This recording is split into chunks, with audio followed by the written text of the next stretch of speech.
filsafat Pancasila sebagai sistem filsafat.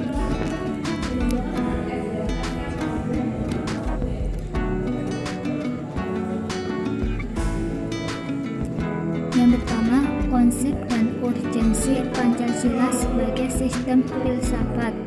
Konsep Pancasila sebagai sistem filsafat, Titus Smith dan Nolah memberikan definisi filsafat berdasarkan watak dan fungsinya. Yang pertama, filsafat adalah sekumpulan sikap dan kepercayaan terhadap kehidupan dalam yang biasanya diterima secara tidak kritis dan arti informasi.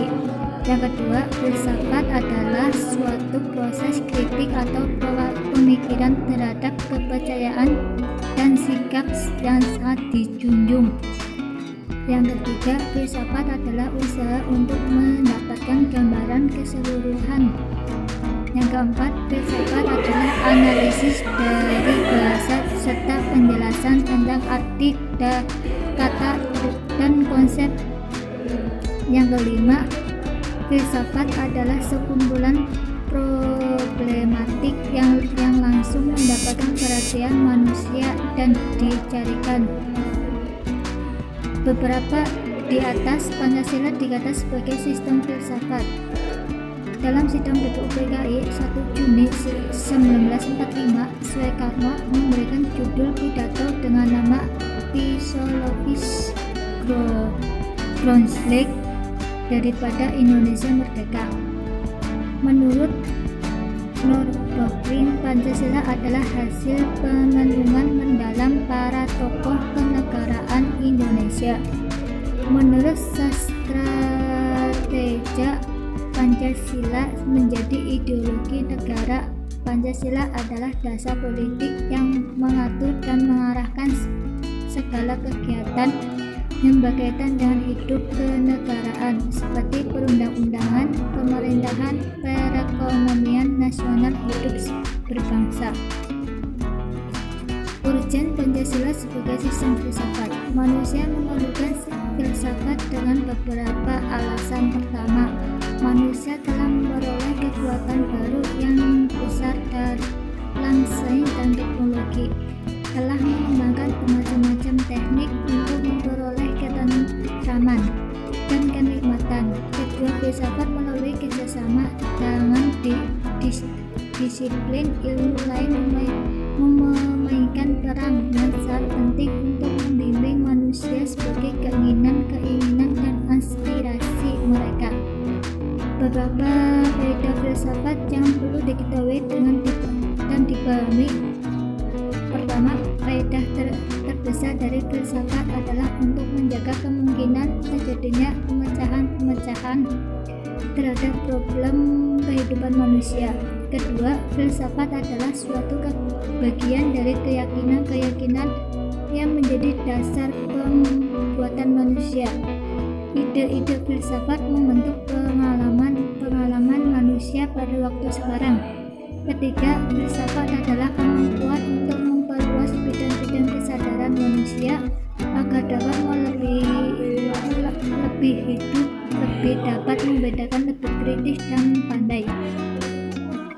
Landasan Pancasila sebagai sistem filsafat. Filsafat Pancasila sebagai objektivus dan objektivus. Pancasila sebagai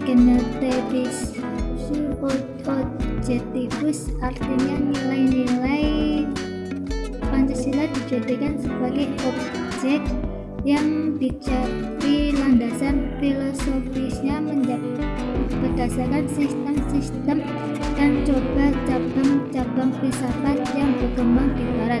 Pancasila sebagai generativus dan subjektivus artinya nilai-nilai Pancasila menemukan hal-hal yang sesuai dengan nilai-nilai Pancasila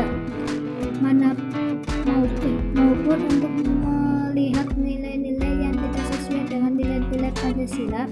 Selain itu, nilai-nilai Pancasila tidak hanya dipakai dasar bagi pembuatan peraturan perundang-undang, tetapi juga nilai-nilai Pancasila harus mampu menjadi orientasi pelaksanaan sistem politik dan pembangunan nasional. Landasan ontologis filsafat Pancasila. Ontologis adalah cabang filsafat yang membahas tentang hakikat segala yang ada secara umum, sehingga dapat membedakan dengan disiplin ilmu yang membahas secara khusus. Ontologi membahas tentang hakikat yang paling dalam dari suatu yang ada, yaitu unsur yang paling umum dan bersifat abstrak. Disebut juga dengan istilah substansi. Inti persoalan ontologi adalah menganalisis tentang substansi. Substansi berasal dari bahasa Latin subter, artinya serentak dan bertahan. Dalam pernyataan substantialitas artinya suatu yang berdiri sendiri, hal berada, wujud, dan hal wujud. Sumber Pancasila sebagai sistem filsafat.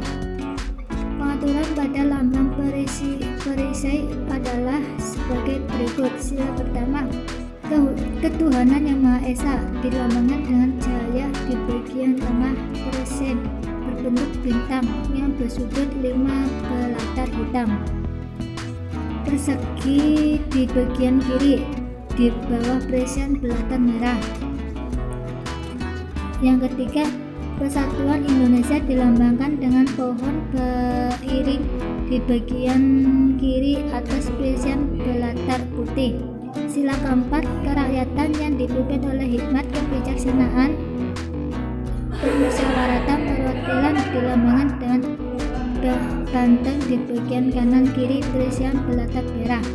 Sila kelima, keadilan sosial bagi seluruh rakyat Indonesia dilambangkan dengan kapas dan padi di bagian kanan yang berisi berlatar putih. Rancangan awal Garuda dibuat oleh Sultan Hamid II. Sultan Hamid II lahir dengan nama Syarif Abdul Hamid Al-Qadri, putra sulung Sultan Pontianak. Sultan Syarif Muhammad Akari lahir di Pontianak, Kalimantan Barat 12 Juli 1913. Meninggal di Jakarta 30 Maret 1978 pada umur 64 tahun. Esensi dan urgensi Pancasila sebagai sistem filsafat. Yang pertama, akidah sila ketuhanan terletak pada keyakinan bahwa Tuhan adalah prinsip utama dalam kehidupan semua makhluk. Setiap orang memiliki kebebasan dan bertanggung jawab. Hakikat sila kemanusiaan terletak pada manusia pluralis yang terdiri dari susunan kodrat. Sifat kodrat manusia individu, kedudukan kodrat makhluk pribadi yang otonom, dan makhluk Tuhan. Hakikat sila persatuan terletak pada semangat kebangsaan, rasa kebangsaan,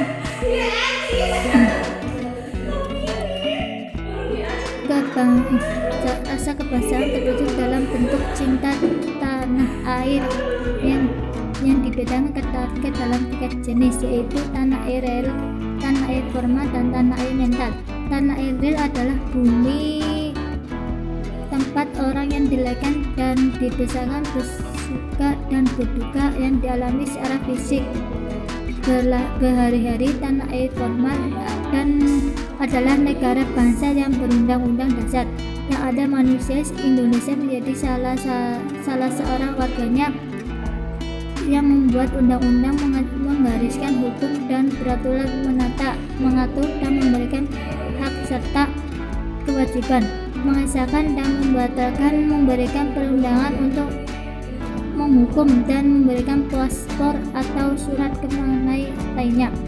Tanah air mental bukan bersifat teritorial karena tidak dibatasi oleh ruang dan waktu, melainkan imajinasi yang dibentuk dan dibina oleh ideologi atau seperangkat gagasan vital. Hakikat sila kerakyatan terletak pada prinsip musyawarah, artinya keputusan yang diambil lebih berdasarkan atas semangat musyawarah untuk mufakat. bukan membenarkan begitu saja pendapat mayoritas tanpa peduli pendapat mayoritas. Hakikat sila keadilan terwujud dalam 3 aspek, yaitu keadilan distributif, ilegal, dan komutatif. Keadilan distributif adalah keadilan bersifat membagi dari negara kepada warga negara. Keadilan legal adalah kewajiban warga negara terhadap negara atau dinamakan keadilan bertaat. Keadilan komutatif adalah keadilan antara sesama warga negara.